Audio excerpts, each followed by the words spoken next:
এটা অত্যন্ত স্পর্শকাতর বিষয়, কারণ যারা দাবি করেছিলেন যে সম্পূর্ণভাবেই পশ্চিমবঙ্গের স্বাস্থ্য ব্যবস্থার আমূল পরিবর্তন করে দিয়েছিলেন, এবং শুধু সেখানে নয়, জেলায় জেলায় সুপার স্পেশালিটি হসপিটাল তৈরি করে দিয়েছিলেন এবং চিকিৎসা সরঞ্জামকে হসপিটাল থেকে তুলে নিয়ে গিয়ে নিজের নির্বাচনী কেন্দ্রে পৌঁছে দিচ্ছিলেন, তার নিজের রাজ্যের এসএসকেএম হসপিটালের প্রতি আস্থা নেই কেন?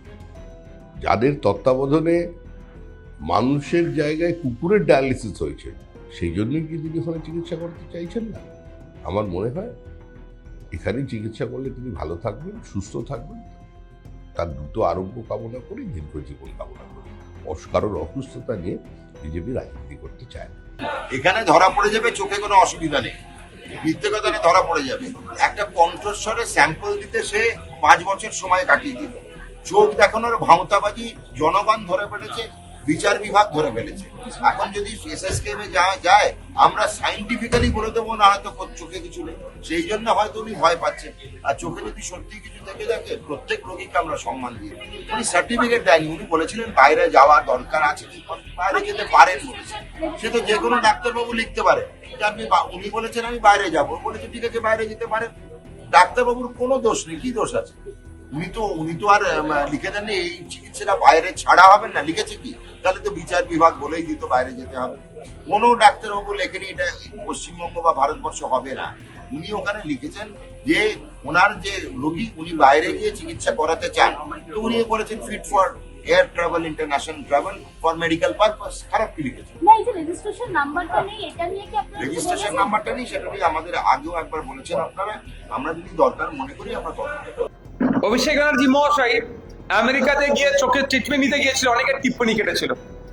আমি কিন্তু টিপ্পনি কাটিনি, আমার ফেসবুক পোস্ট আপনারা দেখতে পাবেন, আমি ওনার পক্ষ নিয়েছিলাম। সাথে এটাও বলেছিলাম ওখানে যে কোয়ালিটি চিকিৎসা পরিষেবা প্রোভাইড হচ্ছে ওটাকে অ্যাডাপ্ট করে ওয়েস্ট বেঙ্গলে নিয়ে আসা হোক। ওনার পিসিকে বলে, তথা রাজ্যের মুখ্যমন্ত্রীকে বলে ওই কোয়ালিটি চিকিৎসা পরিষেবা এখানে দেওয়া হোক। যদি অভিষেক বাবু ওই সময় ভাঙড়ের বিধায়ক নওশাদ সিদ্দিকীর কথাটাকে একটু মান্যতা দিতেন, শুনতেন, তাহলে ওনাকে কলকাতা হাইকোর্টে ছুটতে হতো না, দিল্লিতেও সুপ্রিম কোর্টে যেতে হতো না, এখানেই পরিষেবা পেত। আপনি সেবাশ্রয় করছেন, আপনি স্বাস্থ্যসাথী কার্ডের কথা বলছেন, আপনি এত মেডিকেল কলেজ তৈরি করেছে আপনার সরকার বলে জ্ঞান দিয়েছিলেন, তাহলে কি পরিষেবা ছিল যে আপনার চোখের চিকিৎসা করার জন্য আমেরিকায় যেতে হচ্ছে? যারা আর্থিকভাবে দুর্বল তাদের ছেলে পরিবারগুলো কি চোখ নষ্ট হয়ে যাবে তাদের? এর উত্তরটা আগে অভিষেক বাবুকে দিতে হবে। আর তারপরেও বলছি, আমাদের কলকাতা এসএসকেএম তথা পিজি হসপিটাল যথেষ্ট উন্নত মানের হসপিটাল। এখানকার চিকিৎসকদেরকে যে কোর্ট অর্ডার দিয়েছে নিশ্চিতভাবে তারা বিবেচনা করবে, এখানে চিকিৎসা নেওয়া। এখানকার চিকিৎসকরা যদি ফেলও করে নিশ্চিতভাবে পরের স্টেপ তো হচ্ছে আইনসভা, এই আপনার কোর্ট আছে তো সেখান থেকে সুযোগ দেবে। এসএসকেএম হাসপাতাল নিশ্চিতভাবে ভালো হাসপাতাল, এটা নিয়ে তো কোনো কথাই হবে না। পশ্চিমবঙ্গের সেরা শুধু নয়, ভারতবর্ষের অন্যতম সেরা। এখন একেবারে দেখুন, প্রত্যেকটা জায়গাতেই কিছু স্পেশালিটি থাকে, বিশেষজ্ঞ থাকে। অভিষেকের যেটা, সেটা একটা খুব জটিল সমস্যা। দুর্ঘটনাটায় চোখের মণিটাকে ধারণ করে আছে যে হাড়গুলি, সূক্ষ্ম হাড়গুলি চুরমার হয়ে গেছিল, ফলে একটা জেনুইন প্রবলেম। এবার আমি তার ডিটেল খুব বলতে পারবো না, কিন্তু যদি কেউ মনে করেন যে এটা এখান থেকে আমি ওই জায়গাটা বেস্ট ট্রিটমেন্টটা পাবো, যদি কেউ চেষ্টা করেন, তো সেই তার সঙ্গে হসপিটালের ব্র্যান্ড নেম দিয়ে, এবার আপনি বলুন সবকটা হসপিটাল প্রাইভেট বা সরকারি সবকটাই যদি সমান হয়, তাহলে মানুষ বেছে বেছে এটা না হলে ওটা, না হলে সেটা, এটা জানকে। বিজেপি নেতারা এত কথা বলছেন, তো বিজেপি শাসিত রাজ্যে সবাই সরকারি হাসপাতালে জানতো, তো বিজেপি নেতারা কেউ দেশের বাইরে গিয়ে কোনো চিকিৎসা করান না তো। এমন দুর্ঘটনা যে আবার আমাদের এখানে কিছু ভালো অপারেশন হয়েছে, গলায় দিয়ে এই ঢুকে গেছে, সেটা ডাক্তারবাবুরা বের করেছেন, কিন্তু চোখে মনি বসাতে পারছে না, হাড় চুরমার হয়ে আছে।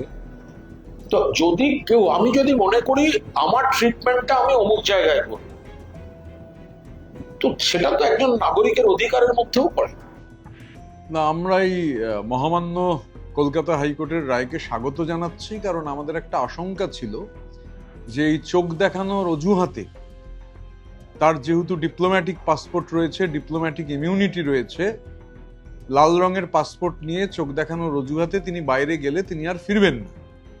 আপনারা যদি মানে ক্রোনোলজিটা দেখেন তাহলে দেখবেন যে মহামান্য কলকাতা হাইকোর্ট আগেই স্পেসিফাই করে দিয়েছিল যে এসএসকেএম হাসপাতালে মেডিকেল বোর্ড, সেই বোর্ডের সামনে উপস্থিত হতে হবে। বোর্ড যদি মনে করে তার বিদেশে যাওয়ার প্রয়োজন আছে তাহলে হাইকোর্ট সেটা বিবেচনা করবেন। কলকাতার মানে ওনার বাড়ি থেকে এসএসকেএম এর দূরত্ব খুবই সামান্য। পয়েন্ট হচ্ছে যে আমি শুধু জন হপকিন্সেই যাব, ঘুরে ফিরে আর কোথাও যাব না। এসএসকেএম এও যাব না, বাইপাসের ধারে একাধিক উন্নত হাসপাতাল যাব না, এলভি প্রসাদে যাব না, শঙ্কর নেত্রালয়ে যাব না, সেই যেতে হবে ঘুরে ফিরে জন হপকিন্সেই। তার কারণ হচ্ছে আমাদের আশঙ্কা যে উনি একবার যদি কোনোভাবে এই অছিলায় বেরোতে পারেন, ডিপ্লোম্যাটিক পাসপোর্ট, লাল পাসপোর্টের ইমিউনিটি সহ উনি আর এমুখ হবেন না। স্বাভাবিকভাবে এই রায় স্বস্তিদায়ক রায়, কারণ উনি যদি কোনোভাবে চলে যেতে পারেন, যদি আর না ফেরেন, যা হয়েছে এবং যা প্রতিদিন নতুন করে আনার্ট হচ্ছে, এগুলোর ক্ষেত্রে ওনার উপস্থিতিটা খুবই জরুরি।